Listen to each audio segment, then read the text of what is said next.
49ers versus Packers. 49ers beat the Packers 13-10.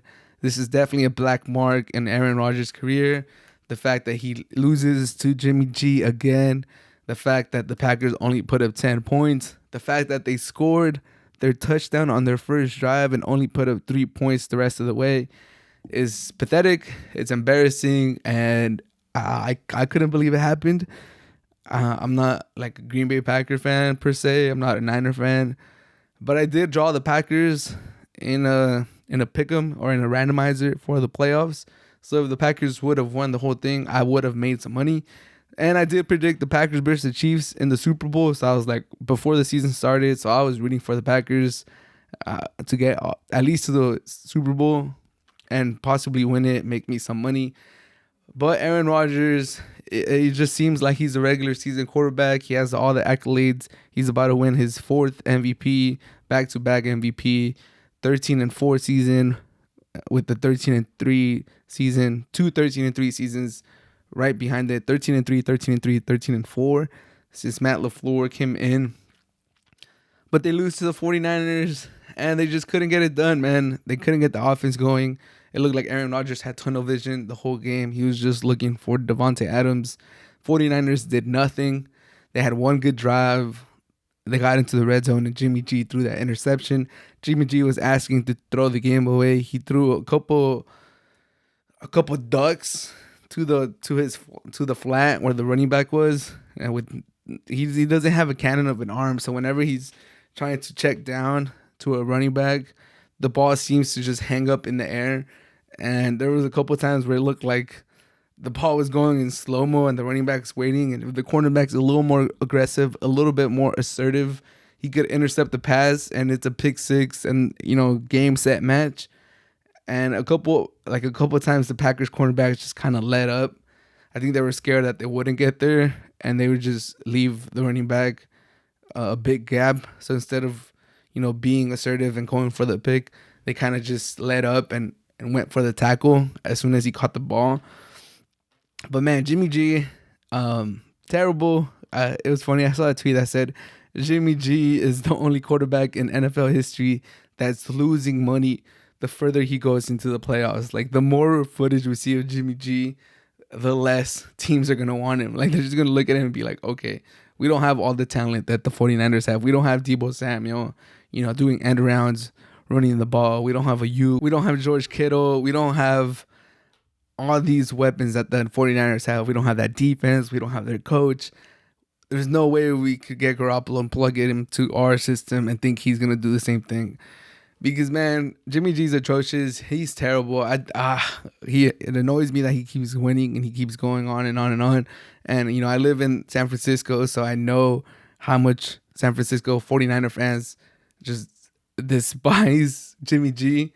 And they know that he's going to hold him back, and they know that they're probably not going to win with him. And I think that just makes the loss so much worse for the Packers. The fact that the 49ers looked like they were holding Jimmy back so he wouldn't lose the game for them.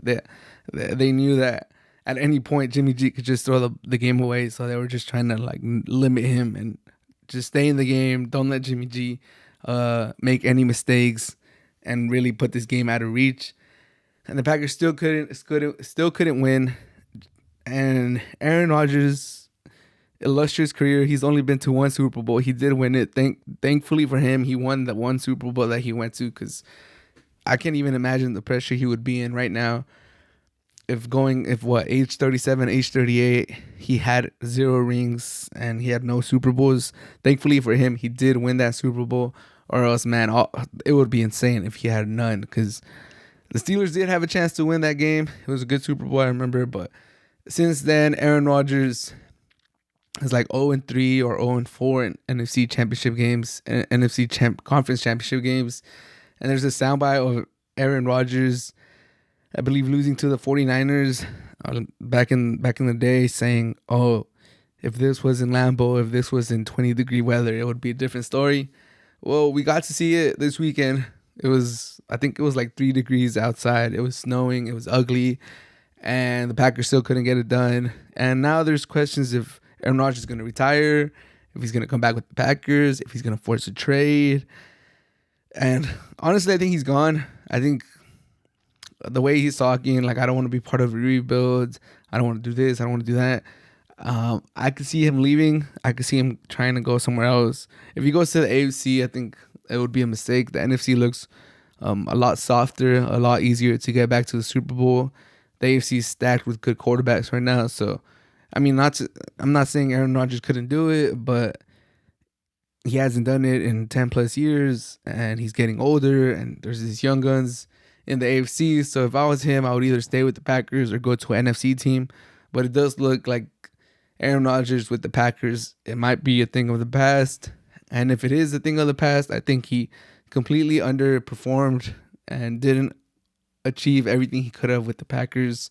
And the Packers, as they're always going to be talked about as a class organization, as one of the best model franchises in the NFL history. Lambeau Field, all the championships that they have, Favre, all the Hall of Fame players that they have, Vince Lombardi, all this great stuff. But for the Packers to only have won 2 Super Bowls with like 20 years of Favre and like almost 20 years of Aaron Rodgers, like 2 Super Bowls in like almost 40 years with Aaron Rodgers and Brett Favre, 2 of the greatest quarterbacks of all time. 2 Super Bowls is great. A lot of teams would kill to have that. A lot of teams have none. So 2 Super Bowls is still a good thing, but I think overall it's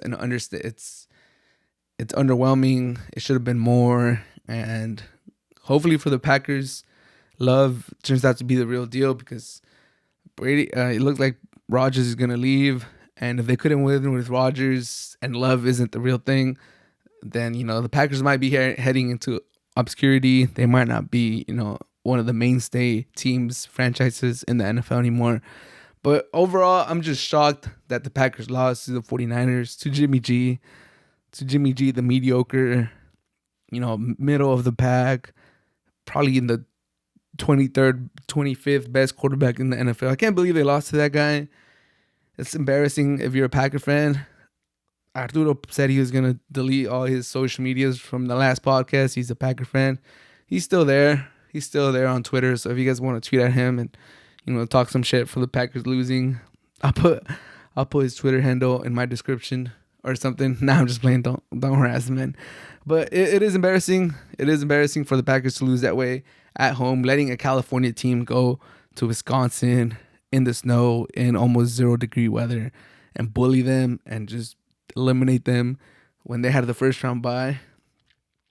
Sad day if you're a Packer fan. I think they showed a statistic too of the California teams traveling to like 20 or lower degree weather. They were like 2-12 or something like that. So it's just bad all around. Just bad look. And I think it's a black mark on Aaron Rodgers' career.